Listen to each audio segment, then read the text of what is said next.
था लक्ष्मी को लेके, उसके बारे में क्या है? देखिए, ट्वीट का बहुत सीधा अर्थ है कि मेरी मान्यता है धन की कोई लक्ष्मी है ही नहीं, इसलिए धन की लक्ष्मी की पूजा करने से किसी की बेड़ी बनने वाली नहीं है, आर्थिक स्थिति में कोई सुधार होने वाला नहीं है। गरीब होता जा रहा है, अमीर होते जा रहे हैं। अगर घर लक्ष्मी की देवी पूजा करने से सुसंपन्नता आती तो गरीब नहीं होते। आज देश में 140 करोड़ की आबादी में 80 करोड़ लोग गरीबी, लाचारी, बदहाली और मजबूरी की जिंदगी जी रहे हैं। मात्र 5 किलो 10 किलो चावल उनकी जिंदगी का मकसद बन चुका है। ऐसे 80 करोड़ परिवार जो 5 किलो 10 किलो चावल पर जिंदगी बिता रहे हैं, वो अपने बेटे बेटियों को विश्वविद्यालय पढ़ाने की हैसियत नहीं रखते हैं। वो अपने बेटे बेटियों को doctor, engineer, professor, advocate, IAS, IPS या वैज्ञानिक बनाने का सपना भूल करके भी कभी देख नहीं सकते हैं। तो स्वाभाविक रूप से जिस देश में 80 करोड़ लोग गरीब, लाचार, बेबस और 5 किलो 10 किलो चावल पर जिंदगी बिताने वाले लोग हों, धन की देवी लक्ष्मी की पूजा का औचित्य क्या है? और आज दुनिया के तमाम देशों में जो गरीब देश हैं, भारत उसमें शुमार है, जहां लोग लक्ष्मी को जानते नहीं, लक्ष्मी को पूजते नहीं, आर्थिक रूप से दुनिया में सबसे मजबूत है।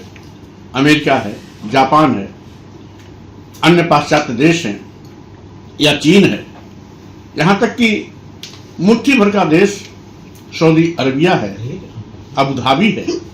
इनकी आर्थिक स्थिति भारत की तुलना में कई गुना बहुत आगे है।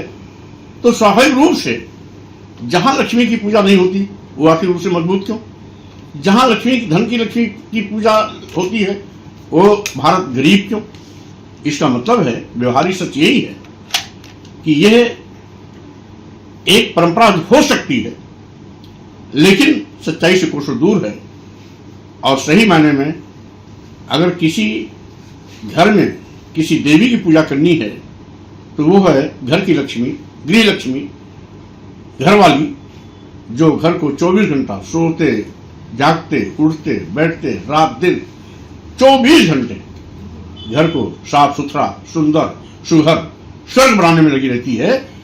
इसीलिए हम दीपोत्सव पर हमने स्वयं अपनी पत्नी का सम्मान भी किया, पूजा अर्चन भी की और लोगों से अपील किया, घर को सुंदर अगर स्वर्ग बनाना है तो घरवाली यानी घर की लक्ष्मी, गृह लक्ष्मी की पूजा करिए, जिससे कि आपका घर सुख समृद्धि से परिपूर्ण हो।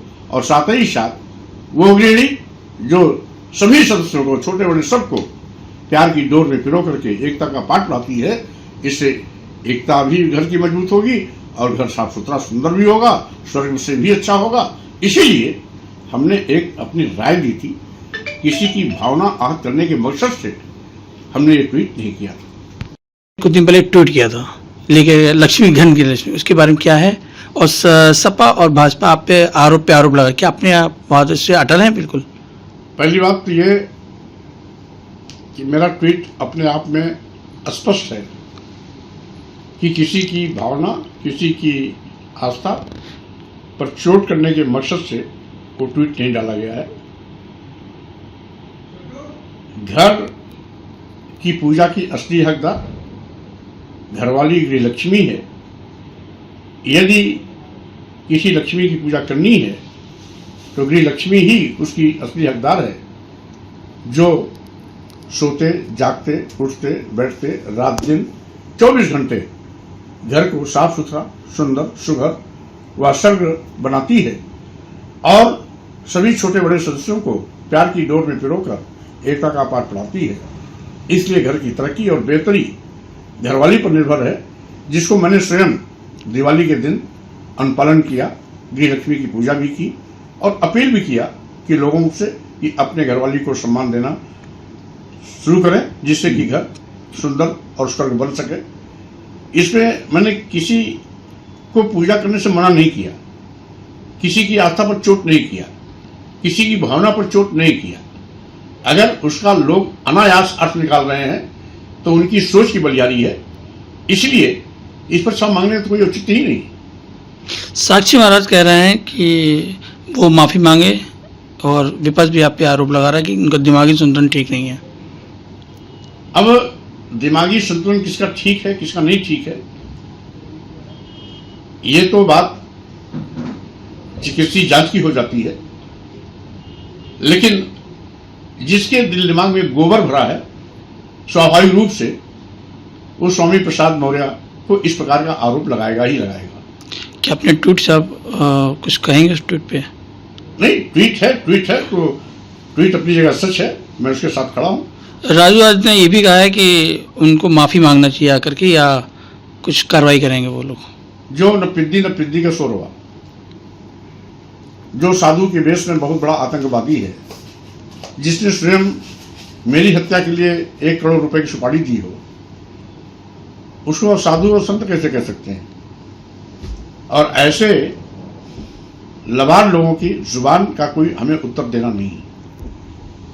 26 लाख दिए जलाए, उन्होंने अपना ही रिकॉर्ड तोड़ा। आजम खान ने कहा दिए जलाए नहीं जाते, रोशन किए जाते हैं। पहली बात तो 26 लाख दिया जलाए या 26 करोड़ दिया जलाए, ये सरकारी पैसे का दुरुपयोग है। उत्तर प्रदेश में लाखों की तादाद में कई ऐसे घर हैं जिनके घरों में दिवाली के दिन भी अंधेरा था। अच्छा होता सरकार उन गरीब के घरों में दिया रोशन करती, दिया जलाती, लेकिन ऐसा न करके केवल अयोध्या में 26 लाख दिया जला करके सरकार बड़ी वाहवाही लूट रही है, जबकि यह सरासर सरकारी पैसे का दुरुपयोग है और सरकार की एक नौटंकी है कि 26 लाख दिया जला करके वाहवाही लूट रही है, जबकि पूरा देश, पूरा उत्तर प्रदेश सभी मुद्दों पर पूरी तरीके से फ्लॉप हो चुका है, पिट चुका है। सरकार सही मायने में आज अराजकता की शिकार बन गई है और यही कारण है कि बार बार कभी जीरो टॉलरेंस और कभी 26 लाख दिया जलाने की बात करके मुख्यमंत्री लीपापोती करने की कोशिश करते हैं। अगर आप ये वीडियो YouTube पर देख रहे हैं तो हमारे चैनल को सब्सक्राइब कर बेल आइकन दबाएं और Facebook पर देख रहे हैं तो हमारे पेज को लाइक करें।